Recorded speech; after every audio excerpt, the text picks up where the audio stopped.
Okay. From Shane, who I had a discussion with the other day. Could he give an overview of the benefits of being in nature and how those benefits increase or are otherwise affected by how long you are in nature? Also, are there any new stories or learnings in nature since he last spoke with us? Well, I'll ask that last part. Yes, we just did. We just did a podcast on We that. did 2 of them, 7 Right. and 9, and we. Right. I mean, 8 and 9. We've done 6 and 7. Did he ask anything that Now- we didn't get? What? Did he ask anything that we didn't get to yet today? In that Yes. Yeah. Okay. Oh, yeah. We've gone more, and we're going to keep going more. Just on that note alone, we're starting off sometimes with just things that happen because you're in nature, which deals with the first part of your question. We're also moving toward. I have some people that I've worked with over 40 years that have followed the whole sequence of self, soul, spirit. They begin their lives, developing and becoming and developing the self. The soul began to direct them more and more. They then live soul-directed lives with the self. Now they're living, taking that life to spirit. So soul now is going to enter into spirituality. And one of the people I'll be talking about is now a spiritual guide. So he's lived the mundane and grew and became soul-directed. Now, we got to start at the beginning. There has to be a genetic, or at least a unawakened genetic predisposition to the wilderness, because it is what it is, and you're not in a overall protected environment. And the wilderness doesn't assign its rains. It rains whenever it wants to. It clouds, it lightning. Okay, it doesn't say, oh, well, I can't lightning now because people are on top of this mountain. If you're up on top of that mountain and lightning, you're the highest thing, you're electric, magnetic, you're liable to get struck. And I've had numerous times of talking people off the top of the mountain, telling them just that. You see your hair standing up? That means you're a lightning rod. Right. Okay, now, on and on. The more you have proclivity and genetic predisposition, the more you'll get out of it. But if you're out there, and that's long enough, and if the universe in the wilderness, you're able not just to survive in, but thrive in, then, yes, things begin to happen by the wilderness itself. I took a time, went deep into a creek, fasted, had a very quiet spirit, and while I was in there, I had 100 butterflies land all over my 100? body. Yeah. Holy. Land all over me. I was in my hammock. They just landed all over me. Wow. I was that quiet. I was that serene. Now, I didn't get that quiet and that serene without letting go of the city and everything. I have a million stories, I guess. Cut that down maybe a few hundred of encounters with animals. So one time in the Dragoons, I took up a cave, 2 caves down from an owl. He had his cave, I had mine, and we sang to each other all night long. And it was wonderful.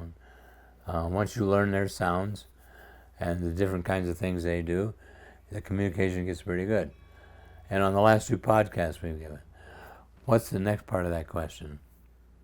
Oh, if you had any new stories since last time, but we just went over that. Yeah, but on there the was podcast. something before that.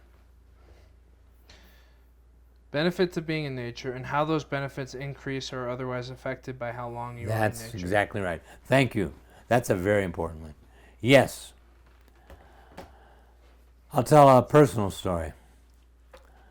Because of the people I hung with and because where I lived, I've been in the Grand Canyon, not counting all the times on top, but down at the bottom 55 times. I never want to come out. By being in the Grand Canyon time after time, and my friends all laugh at me. Rogers, we got to get to the car. You're lollygagging. I know. I said, but I'm just gawking. Well, enough gawking or we won't be able to leave. Come on, come on. And then I always come out with a famous line that makes your point. How about talking to all the river runners, all the commercial ones, and I'll give you a drop spot, and every time they come down the river, they leave me a supply. Right. I would do it in a heartbeat. Why don't I do it? Because I have family and friends and loved ones that attract me just as much. So not only does all things, if we really are comfortable and feel good, for me, the wilderness is so powerful that that's where I spend time. So I haven't been in a city of any time since 1971. And when I was dropped out in southern Arizona, climbing in all the mountains down there, why, I had a 1950 van that I restored. I would drive around Phoenix. I would drive around Tucson. The idea of getting in the center was just too much. Mm-hmm. And so, yes, you do change. The other thing that changes with you is time loses all their meaning and obligation. So what did the time in the wilderness do for me? Well, in 1968, I worked 90 hours a week, which I loved. Since 1973, I haven't worked more than an average of 16 hours a week. I think it made an impact. Mm-hmm. Do I have $1 million retirement? No. I live very humbly in a small little cabin. Maybe Ryan will take a picture of the cabin on the way out and you can see how humbly I live. Yeah. Okay. Yeah. You can get a good idea through the film here. Go, next question. How do you treat dysfunctional ambition? Well, there's no such thing. And that's from Grizz, who's assisting. He's doing a great job of helping us with the administration. Good. Yeah. Well, Grizz, that doesn't exist. You have his right to do nothing. See, I'm going to start with a little rhyme. Humpty Dumpty had a great fall. All the king's horses, all the king's men couldn't put Humpty Dumpty together again. In Eastern thought, that's it. In Western thought, we send out for more horses and more men. We're going to put it back together again, no matter what. Right. And the idea is that, and then here's another funny story that I often tell.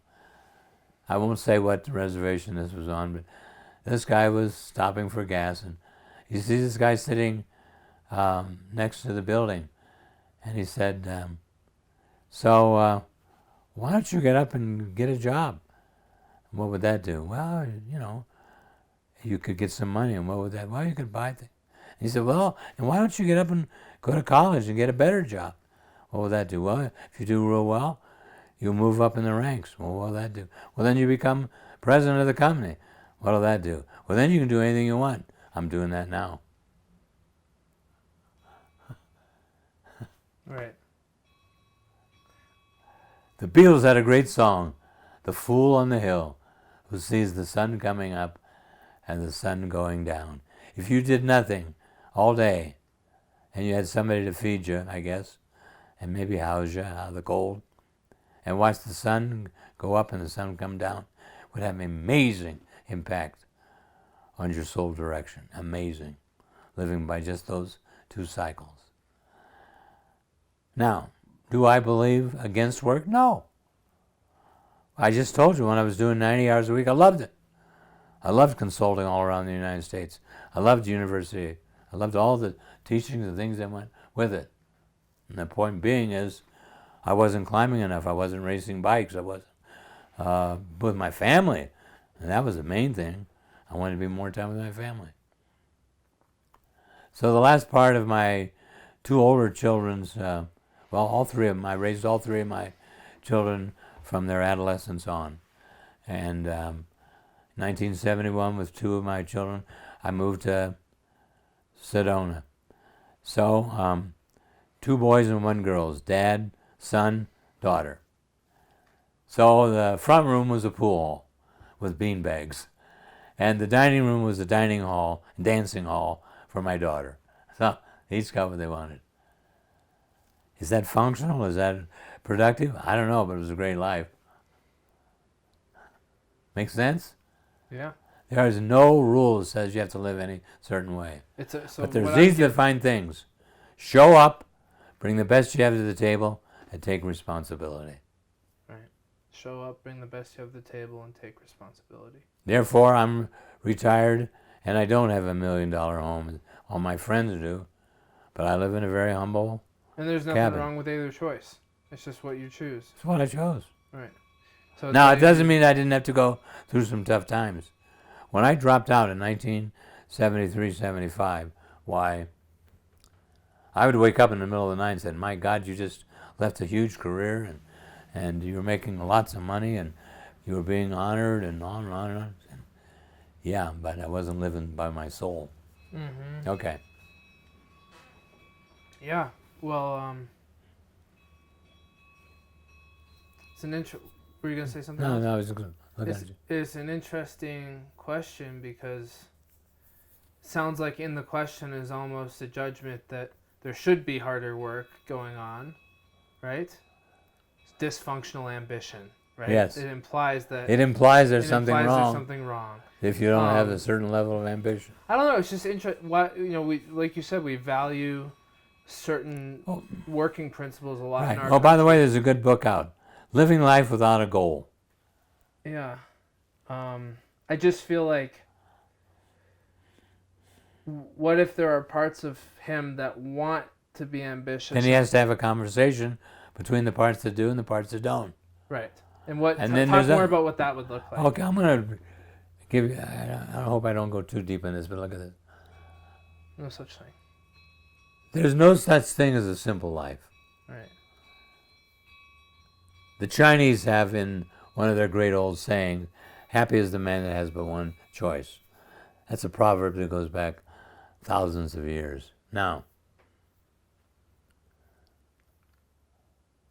as we've come along with genetics, we've gotten more productive, but we've also had time to play. When you stop and think of what the average age was, even in the time of Jesus, the average age of life was 25. That's pretty low. It's very low. Yeah. Now, go back 1,000 or 8, the average was 9 or 10. So it was a matter of... How many years ago was 9 or 10? Who knows? I mean... Thousands and thousands? Yeah, who knows? We can't exactly say. We don't have records. Right. We have records around the time of Jesus. But we can guesstimate by looking at skulls and bones and so how long they lived. Right. And that's the thing about, I agree with the Native Americans that we're robbing their graves to do that research, but we do it on... What do you mean by that? Well, our graveyards are kept sacred, and all those things, but we don't mind going in Native American and digging up all their graves so we can do research, yeah. Yeah, I understand, yeah. But we're not doing it in old civilization. Yeah. By the way, just found another big one under Paris. Another ancient... Yeah, right. Yeah. So,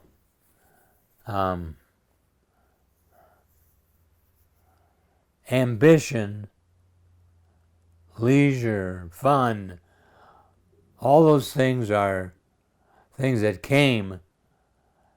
You couldn't call it ambition when you got up in the morning and went out to kill the woolly beast. Or before we were gatherers. You couldn't call it ambition running around all day long. You're just surviving. You're surviving. Yeah. Baseline. Right. That's it. Right. No, there's not. It's not very complicated. Do you want Right. to live or not? Right.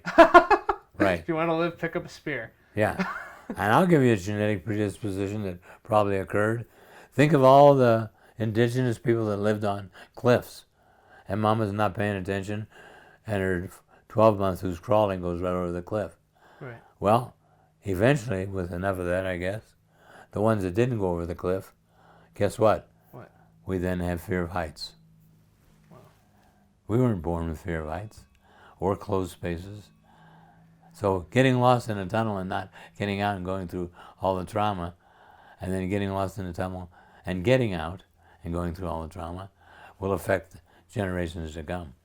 Right. And there's a fear then of closed space. On and on and on. Okay. Now,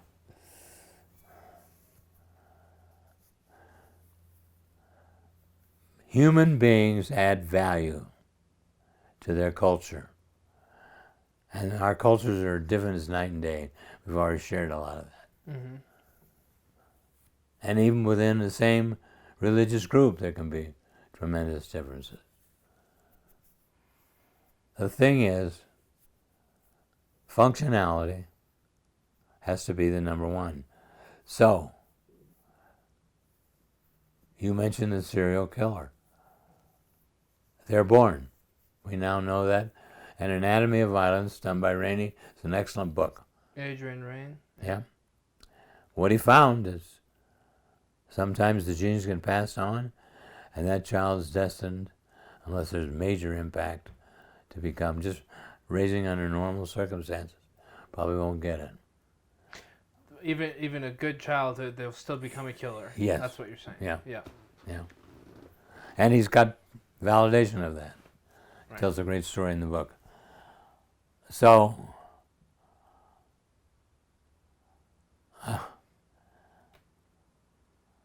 we often think of con men as kind of robbing us or cheating us or fraud. But some con men get the right top of the heap, called the presidency. Right. Right. Is that ambition? I say it's good conning. Right. The thing is that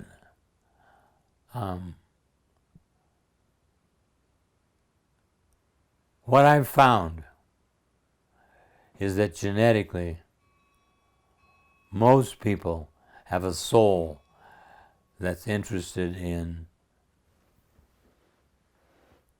safety, predictability, mutual respect, room to grow, and love. Most people have a soul that's based on safety, predictability, respect. That's why in the papers I wrote, grow and love. I'm gonna write that down. it's in the I have paper, it. you got it at home. I know, but I always lose it. Safety, predictability, respect. Yeah. Ambition is culture. Most souls are like safety, predictability, respect, mutual respect. What was the other two? Safety, predictability, mutual respect, room to grow, and love. And that's what they seek. Why do you think most souls are like that? Because that's just my experience. And that's probably why so many of us Look, agree. remember, killers don't come to therapy. Right, unless they're trying to kill their therapist. Well, the only reason they do that because somebody sent and they got pissed at them, Right. which has happened. Right. So that's why there's so many people that can agree on values, right? Yes. Because they really feel those. They Right. have the same intuitions Right. about But life. it's still tremendous variance. But for Again- example, you and I both agree that love is good, Right. and treating other people with respect is Yes, good, right. and not doing that we don't like, and we might have something to say about it. Exactly. So a consensus comes about with those things, but it still has to go back to the two solid ones, which are based on the same kind of principle. Do not lie, do not steal. The idea is you can't cross boundaries and you can't deceive. You can't survive as a society. That doesn't mean you don't go next door to the tribe over there, steal from them and lie to them and kill them. That's okay. We do that all the time. Yeah, all values are relative. Right. Yeah. Yeah. It's fascinating. Yeah. Fascinating. Yeah. Native Americans, for the most part, with some exceptions, in the Plains Indians, came to really respect the buffalo. So they would. They'd only use take it. what they needed, Yeah. and they would use every part of the buffalo. Right. Okay? When we came in, the whole thing went When off the. people got on the train and came west and they stopped the train, they left them in the field dead. And sometimes they went for the horns sometimes. The Hindus respect the cow. Yes, They won't touch the cow. exactly. I don't even think they'll eat it. No, they don't Yeah, eat. They don't even eat it. No. And Jews don't eat pork if they're following kosher law. Right. Horse, shellfish. Now, We don't eat horse. Some cultures eat horses. Well, sometimes you get served horse in some countries and don't know it. I never had. And dog as well. Yeah, dog. Yeah. So that's another example of the You got to relativity. start with relativity. I mean, Einstein concepts of relativity are still being validated in so many ways. Things are relative. Right.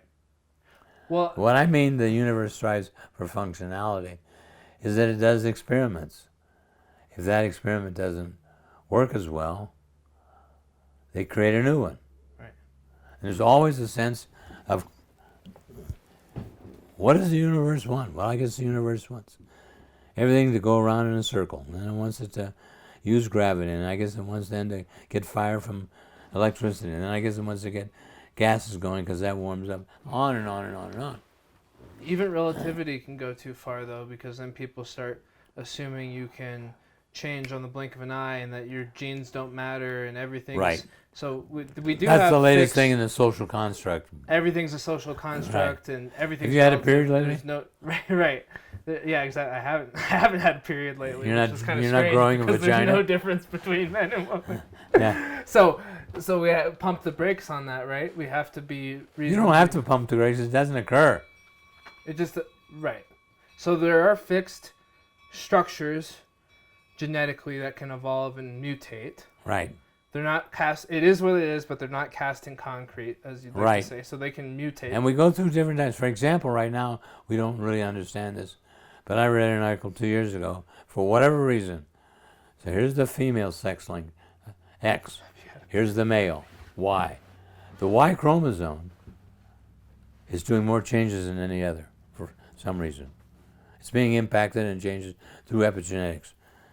We don't know why. I say we, I mean my colleagues. I'm not in the lab anymore. I'm applied, so I read their articles. So everything has relativity and flexibility, and everything has substance and the Yeah, right. So it's both. But here's the most amazing thing. Very few things are single-celled. Yeah, it's polygenic. It's polygenetic. Multi-cell. Polygenetic. Yeah. Yeah. There'd be a few things, but you know, we're constantly changing. We're constantly becoming. I mentioned geniuses earlier in one of our podcasts. We now have geniuses that do not need antecedents to be creative. That means a product or an idea just right out of their mind. They can just invent it in their Yeah, imagination. let's take an example. Franklin's got the little key on the kite the string, string and the kite, and waiting for the lighting, and there's that his was his anesthesia. Those anesthesia. were his antecedents. But people can now create the whole map in their mind. Yep, And then it works. and it works. Yeah, I'd love to see those. Well, look what articles. we're already doing now, and now we're ready to create and genetically engineer babies. China's doing it. Sweden's doing it. My guess is we're doing it here. Will those genetically engineered babies have the soul that we don't know. You That's teach? why we don't know. The glint, But you're I taking like the them. glint Remember, in your eyes there. you're taking them from living souls, though. You got a living egg and a living sperm. We mess around with the genetics in this, remove some, put other things we want, Right. and the same over here. Yeah. So they're already living. Right. We've not yet been able to create life. Right. We're getting close, Right. but we still fail. We still need a snippet, so to speak, if I could use an analogy. Yeah. We need something. Right. And the thing is that our reduction is like the God particle in the accelerator. Reductionism hasn't worked as well, so we're looking more to macro than micro. Really. Yeah, right now we are. But we're going to get better and better at everything. We'll get better at reductionism. Yeah. Yeah. Wow. We have more questions than we have answers. Mm-hmm. Okay. And we're done?